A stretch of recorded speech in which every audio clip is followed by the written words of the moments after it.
هاجراو بانك إيرتران مقيار بات إيران مدرات من قصاص ترى جنزبن زملكت حبريتا وصيو إتي حبريتا عند علامات مقيار بات إيران مدرات من قصاص ترى جنزبن بيشكن بانكاو مسألة ياتاتن زجبرو توجيتات كمون بيشكن مسرح زجبر معنقاف زختلو مقطعتي زبرهم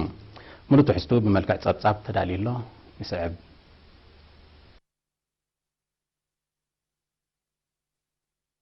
مقيار بات إيران مدرات من قصاص ترى جنزبن حدا كأند علامات مقيار بات إيران مدرات من قصاص ترى جنزبن حدا نطب حدا بترى جنزب زجبر وصايتات مقدالن توجيتات ببانكاو مسلطات كم زخون مقبارن اتعلما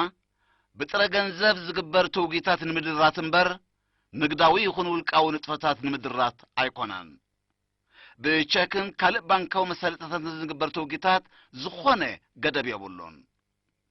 حدا نطب خلته كلهم بترى جنزب يخون بسندات زجبرو توجيتات حقاون منقستاون قدتات زمالو مخانم مرققاز كلته بچكن بانكاوي مسالتاتن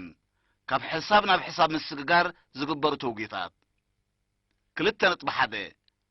قد محجون كم استحبره بستخاء لمتن كل توقيتات بچكن كال بانكاوي مسالتاتن كفصاميو كلته نطب خلته زخونه كفليت بچك قبر حقاويو زخونه تكال ويول قسب زخونه متن ገንዘብ بچك غفل مسوليو كلته نطب سلسته زخونه كاب نقفا سلسته شحن على زقبر توقيت بچك وي ببانك الطراي يخون كلته نطبي 4 ازم صعبو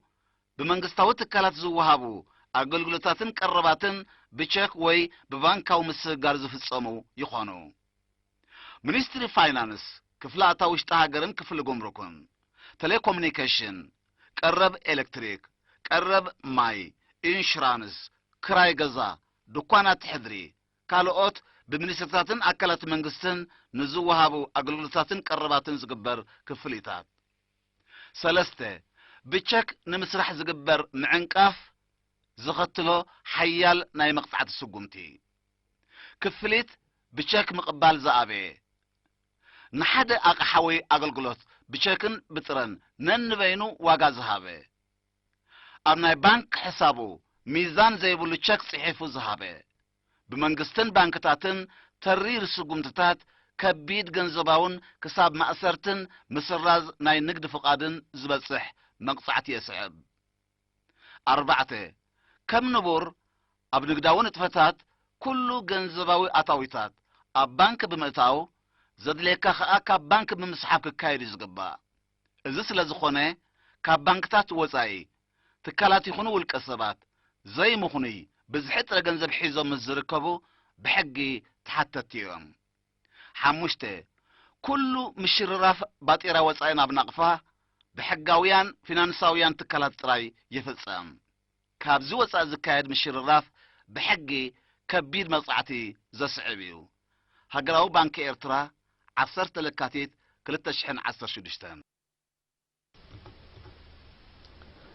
اب حموشاي ممحدارات كوابين وزوبا سرجاغان مسل تጠቃምነት መሬት ዝምልከት ሰሚናራት ተካሂዶም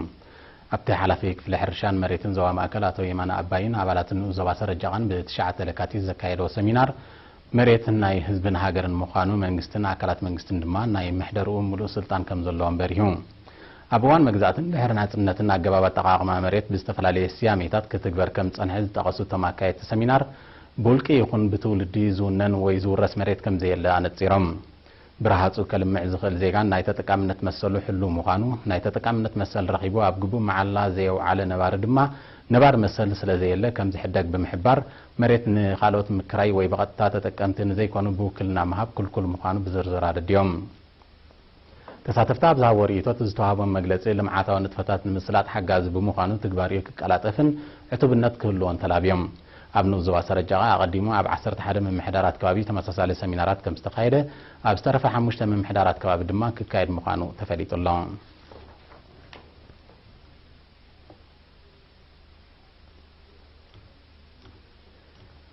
ህዝቢ ካብ ከባቢኡ ከይረሓቐ ኣገልግሎት ጥዕና ንኽረክብ ትካላት ጥዕና ኣብ ምስፋሕን ሞያውያን ብበዝሒ ኣብ ምፍራይን ሓያል ፃዕርታት እዩ ዝካየድ ዘሎ ምዕባልን ዕብየትን ኣገልግሎታት መወከሲ ሆስፒታል ጊንዳዕ ድማ ኣካል ናይዚ እዩ ወኪል ኤሪና ኣብ ንኡዞባ ጊንዳዕ ኢብራሂም ነፋዕ ንዘዳለወ ፀብጻብ ሄኖክ ፍረ ሚካኤል ከቕርቦ እዩ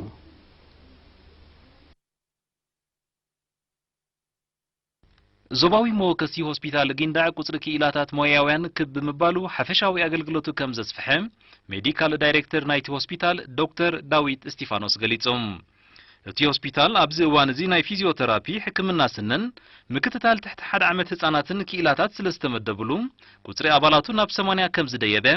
በዚ ድማ ቀዲሙ ዘይነበረ ኣገልግሎታት ክህብ ከም ዝበቕዐ ኣረዲኦም ብሓፈሻ ጅት ሆስፒታል ጊንዳዕ እቲ ምስቲ ሪፈራል ምዃኑ